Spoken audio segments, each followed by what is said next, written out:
Okay, this is a super fun video. We are going to explore the town. So you've picked a state and you've picked a city, and now you're going to go look at a bunch of houses there. So what do you do to prepare? Okay, so there's a couple people that you want to meet when you get to town, but you want to do a bunch of stuff before then. So we're gonna meet a realtor or two. We are going to meet one or two of your contractors. We're going to meet a wholesaler if they have some deals in town, and we're going to talk to a couple for sale by owners. So this takes a couple of days to line out and prepare. So when I went to the town that I'm investing in, I looked at 40 houses in 4 days. And your head spins at the end a little bit. How you do that, and I've done that 3 times in that town. I've looked at 120 houses in that town. I've done that over the course of this year. I've went there 3 times on buying trips. You want to call your contractor, tell them when you're coming, see if you can meet them at one of their jobs so you can see what they're working on. Shake their hand. People like to do business with people that they've met and they trust. So make sure you squeeze that in. Also, you're going to talk to, you've probably by now, you found a realtor you're working with. You want to tell them when you're coming. You want to look at about 6 or 8 houses a day with them. So have them schedule them out about 30 minutes apart, 40 minutes apart, something like that. And then you're going to go from one house to the next. So you probably can start that at 9 a.m. And then by like noon, you're most of the way done. Stop for a quick bite to eat and then finish up a couple houses in the afternoon. So you've met your contractor. You've got that planned out. You've got your realtor planned out. And then also you want to look for other ways to find houses. So we're going to do a specific video on that. But you want to look for wholesalers. You want to look on Facebook Marketplace, Craigslist, Thrifty Nickel, like a penny saver kind of a magazine. And then ask your realtors if they have off-market deals. But we'll go into detail about that in a separate video. But just know that there's many ways to find properties. Also, your property manager may know if they manage 1,000 units, they may have a seller that wants to sell one of their houses that's not even on the market. So ask them for that as well. Just dig deep and take a bunch of notes. And then for me, I use, I'll print out like a Zillow report or something like that, a 1-page sheet on every house. And I kind of put them in order in a little binder. So I know when the realtor says, hey, we're going to these 6 houses in this order, I'm going to print out a sheet on each one, and I'm going to take notes on there. And then I'm also going to, because you're going to look at a bunch of houses, right? And you're going to forget which ones you like and which ones you don't. So I kind of have a grading scale of 1 to 10, and it's pretty rough, but it just basically says, do I like this house? Do I not like this house? So what I'll do is I'll take a picture of that photo or of that sheet.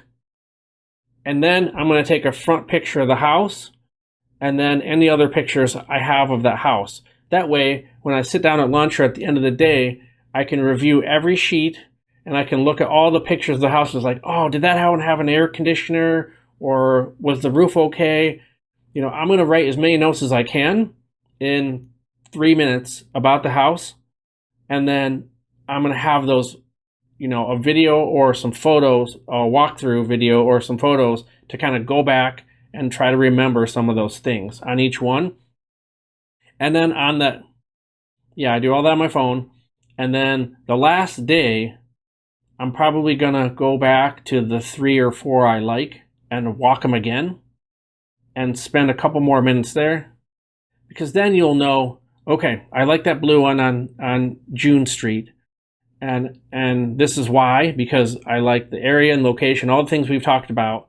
The price is decent, and then you're going to go back through and pick a couple that you really like, and you might go back one more time and look at them. So figure that out, plan everything. Just know that it's going to change a little bit, and you're okay with that. Spend enough time. You're traveling across the country probably to do this, so spend enough time there that you get to meet all these people. Your contractor, you may plan to meet him at 2 o'clock on Monday, and you have a for sale by owner that comes up that's like, I gotta show you. It's the only time I can show you. Readjust. Make a different plan. Say, call your contractor. Say, can I meet at 4 o'clock? Something came up. So make this plan and make sure that it's fluid. And if you get spare time, drive the streets, drive the town, go to the local bar, meet the owner, ask him questions or her questions about what's happening in the town. Talk to the bartenders. Yeah, you're going to investigate the town and learn it. Also, go to the Chamber of Commerce. There's probably like a visitor center. Go meet those people. Get a map of the town. And then as you're driving around, cross-reference in your brain the map versus where you are in the town, and that will help you learn it. But don't be afraid to put 100 miles on the car and drive all these little streets. Circle on the map, little areas that you like. The first time I went to this little town in Indiana that I invest in, I went there, and my contractor's assistant has lived in the town for her whole life. She spent a whole day driving around with me, showing me all the parks, driving through the college, teaching me all these little things about the town. It was fantastic. So if you get an opportunity to do that, that's a great first day, is just learning the area. Here's a great idea.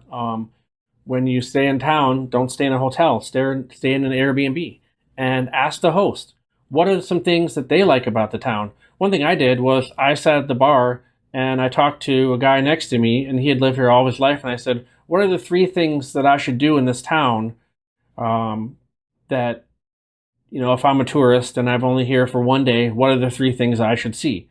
Or where should I eat at? And he gave me some great suggestions.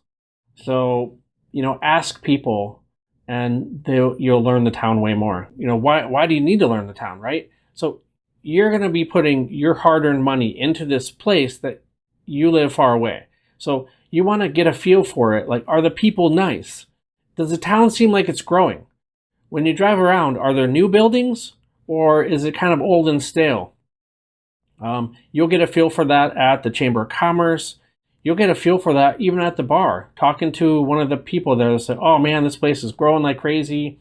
They'll tell you, or like, it's not. You'll get an idea. People will just kind of naturally tell you those things. So I'm super excited for you to go and explore your town, and I would love to hear if you do it. Write some comments down below. And thank you very much for watching. We have some great content planned for you next week as well. So like and subscribe down below, and we will see you next week.